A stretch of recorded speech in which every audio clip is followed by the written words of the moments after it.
Ramon TV, habari na burudani kiganjani mwako. Viongozi ambao wametengeneza njia mpaka leo hii na sisi tumekuwa viongozi mnatuona hapa. Lakini vile vile nawashukuru viongozi wa sasa hivi, management ya Simba Sports Club kiongozwa na dada yetu CEO Zubeda, msemaji wetu Ahmed Ali, pamoja na wafanyakazi wote ambao kimsingi wamekuwa chachu, lakini vile vile wamekuwa mstari wa mbele kuhakikisha kwamba klabu yetu inaendelea kufanya vizuri, lakini tunaendelea kupambana katika misingi ambayo uongozi wa juu kwa maana ya bodi unaelekeza. Mimi kwangu machache tu ambao nataka niongee hapa. Kwanza kuna kuwaga na ule msemo unasema do or die. Sisi katika mechi hii hatuna dai. Ni do peke yake. Tumeifuta dai. Jana tulikuwa na kikao kikubwa sana kiongozwa na rais wa club na mwenyekiti wa board Mohamed Dewji, pamoja na mwenyekiti wa club Mangungu na viongozi wengine wote pamoja na viongozi wa zamani. Kwa kimsingi kile kikao tumefuta neno linaloitwa dai. Tumeacha neno do. Viongozi wengine hapa muaoni, lakini wapo wanaendelea na shughuli zingine ambazo wamekasimishwa kuzifanya kuelekea kwenye hii mechi. Kila mwana Simba kwenye hii mechi ana kazi maalum ya kufanya kutokana na umuhimu na ukubwa wa hii mechi.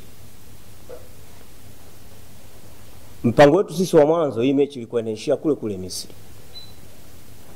Lakini kwa bahati mbaya kama alivyokuwa anazungumza hapa mzee Dewji kwamba haikuwa upande wetu. Kwa hiyo tumehamishia sasa hii vita nyumbani na Jumatano inshallah tumemaliza.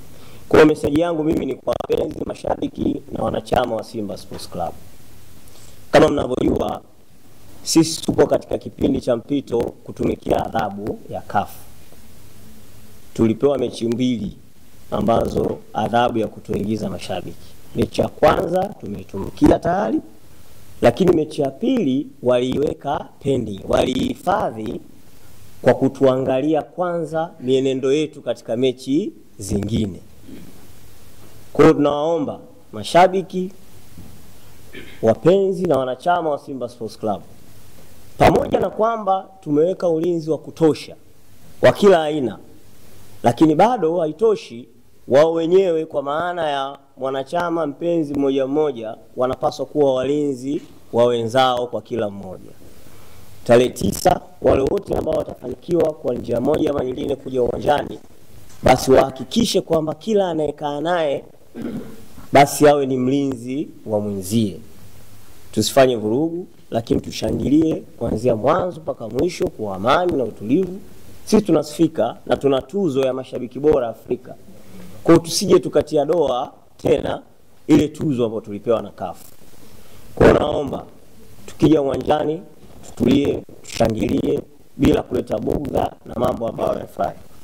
Tumetoa maelekezo na CAF kwamba kutakuwa na mtu anaitwa spectators liaison officer ambaye atakuwa na watu wanamsaidia. Hao nao vile vile ni sehemu ya kuangalia mashabiki, kuhakikisha kwamba wanaangalia mpira kwa amani na utulivu bila kuleta vurugu.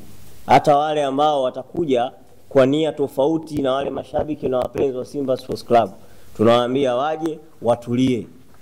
Kwa sababu mimi na uhakika kuanzia mpira ule unaanza mpaka unaisha, hatupata nafasi ya kusimama wala kushangilia, kwa sababu tutadominate dakika 90 nzima. Kutakuwa hakuna sehemu ambayo tutaiacha wao wakapata nafasi ya kusimama na kushangilia. Waje watulie, waangalie, mwisho siku najua watu watageuka watatushangilia. Kwa hiyo mimi kwa mafupi mwenyekiti. Ramon TV, habari na burudani kiganjani mwako.